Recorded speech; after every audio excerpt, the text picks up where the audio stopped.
Daar sy nou vlug beter. Ons het gesê, ons gaan kyk na die Messiaanse wonderwerke. Nou wat bedoel ek met die Messiaanse wonderwerke? Dit beteken, dit is wonderwerke wat slegs deur die Messias gedoen kon word. En die eerste wat ons vanoggend na gaan kyk is die genesing van 'n melaatse man. En dan is daar die ander, ek het verlede week gesê daar's net 3, maar daar is meer as 3. Maar die ander een wat ons na gaan kyk is die genesing van 'n doofstomme. Dit is net die Messias, en ons sal volgende week daarop ingaan, wat 'n doofstomme kon genees. Of nie genees nie, om 'n duiwel, 'n demoon uit 'n doofstomme uit te verdryf. En dan die volgende ene is die genesing van iemand wat blind gebore was. Dit was net die Messias wat iemand wat blind gebore was, kon genees. Nou, vir ons om werklik die skrif en Jesus te verstaan, moet ons uit die aard van die saak ook die kultuur van die tyd en van die volk verstaan. Ek het gelees hierdie week, lees ek as iemand nou in Midde-Afrika sal kom, wie van julle weet wat dit beteken as ek sê, it's raining cats and dogs? Jy weet, dit reën hard, nee. Maar nou as jy hier in Afrika gaan en jy gaan sê, it's raining cats and dogs, gaan die mense buitekant kyk, waar is die katte en die honde? Want hulle verstaan dit nie. Net so is daar dinge in die skrif wat ons nie verstaan of noodwendig verstaan nie. Jesus was 'n Jood. Hy was nie 'n Christen nie. Hy was 'n Jood. En miskien verstaan ons dit nie, maar Jesus was nie 'n Christen nie. Hy was 'n Jood. Ons moet ook verstaan dat in die tyd van Jesus se geboorte was die volk van Israel onder Romeinse heerskappy. En hierdie Jode van daardie tyd, daar was profesieë gewees dat daar gaan 'n Messias kom wat hulle gaan verlos van die mense wat hulle verdruk. En almal het gewag vir 'n Messias, vir iemand om te kom om hulle te verlos van die Romeinse ryk. Want die Romeine was wreed, hulle was nie 'n gemaklike klomp mense om mee saam te lewe nie. Nou, in die tyd, voordat Jesus gebore was, het die Joodse rabbies wonderwerke in 2 kategorieë opgedeel. Eerstens was daar die wonderwerke wat enige persoon kon doen as hy of sy deur die gees van die Here gelei was. En dan was daar die tweede kategorie was genoem die Messiaanse wonderwerke. Dit was wonderwerke wat ons nou gesê het wat slegs deur die Messias gedoen sou kon word. Nou Jesus het wonderwerke verrig in beide van hierdie kategorieë. So as gevolg van die lering van die rabbies van daai tyd, met betrekking tot die Messiaanse wonderwerke, was daar sekere reaksies wanneer Jesus het die wonderwerke verrig het. En ons gaan, soos ek gesê het, oor die volgende paar weke kyk na van hierdie wonderwerke, wat eintlik vir die Joodse volk gesê het, Jesus het eintlik uit en uit vir hulle gesê, ek is die Messias. Maar hulle het dit nie aanvaar nie, want in die begin was die woord en die woord was by God, en die woord was God, en die woord het onder die mense gekom, na sy eie mense toe, en hulle het hom nie aanvaar. Prys die Here vir die lewe. Die eerste een wat ons dan gaan kyk, is die genesing van 'n melaatse. Onder die wet van Moses was die enigste manier waarop 'n persoon onrein kon word, was deur aan 'n dooie dier of mens of aan 'n onrein dier soos 'n vark te raak, maar die enigste manier waarop 'n mens onrein verklaar kon word deur aan 'n lewendige liggaam te raak is wanneer jy aan 'n persoon met melaatsheid geraak het.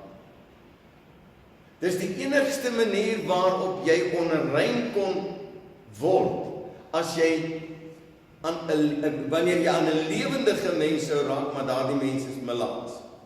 Dan was jy onrein, dan moes jy uit die kamp uit verwerp word.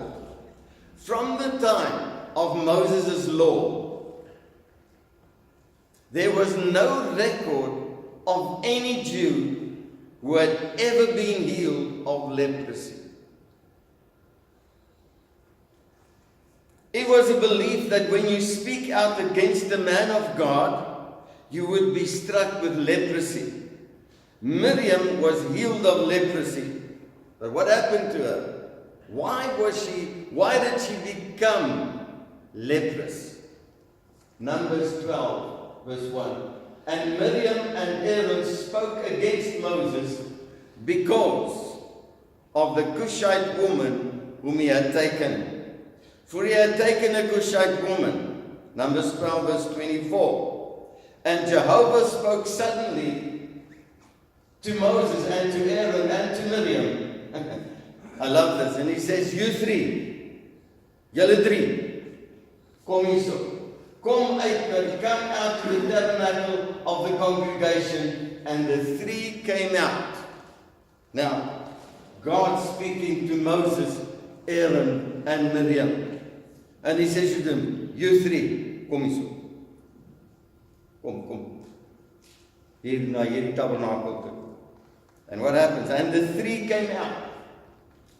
And Jehovah came down. And Jehovah came down in a pillar of the cloud and stood in the door of the tabernacle and called Aaron and Miriam. And they both came forth. Wie van julle was in die army, dan sê hulle, so en so en so, tree een, tree vorentoe. En God kom en hy sê vir Miriam en Aaron, julle twee, tree vorentoe, kom staan nader. I don't want to be in that place. I don't want to be in that situation. And the anger of Jehovah was kindled, verse 9. And the anger of Jehovah was kindled against them, and he moved. And the cloud moved from the tabernacle, and behold, Miriam became leprous as snow. And Aaron looked on Miriam, and behold, she was leprous. Now the question is, why Miriam? Why not Aaron? They both spoke against Moses, but the fact is that Miriam started it. En as gevolg van die feit dat hulle teen Moses en teen God gepraat het, was Miriam geslaan met melaatsheid. But this was before the completion of the law.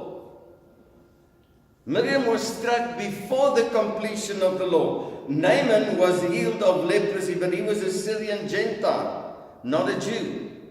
From the time of Moses' law, there was never a case of any Jew being healed of leprosy. Leprosy was the one disease that was left out of rabbinic cures. There was no cure for leprosy whatsoever. Yet Leviticus 13 to 14 gave the Levitical priesthood detailed instructions as to what they were to do in case a leper was healed. On the day that a leper approached the priesthood and said, I was a leper, but now I have been healed, the priesthood was to give an initial offering of 2 birds. For the next 7 days, they were to investigate intensively the situation to determine 3 things. Number 1, was the person really a leper? Second, if he was a real leper, was he really cured of his leprosy? Third, if he was truly cured of his leprosy, what were the circumstances of healing? If after 7 days of investigation, they were firmly convinced that the man had been a leper, had been healed of his leprosy and the circumstances were proper, then on the 8th day, there would be a lengthy series of offerings. Altogether, there were 4 different offerings. Now we can go into that. I don't want to go into that, because you'll see where we're going to when this man was healed. First, there was a trespass offering. Second, a sin offering. Third, a burnt offering. And fourth, a meal offering.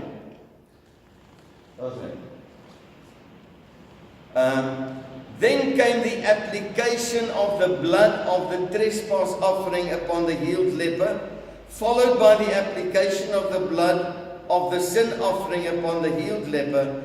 The ceremony would then end with the anointing of oil upon the healed leper.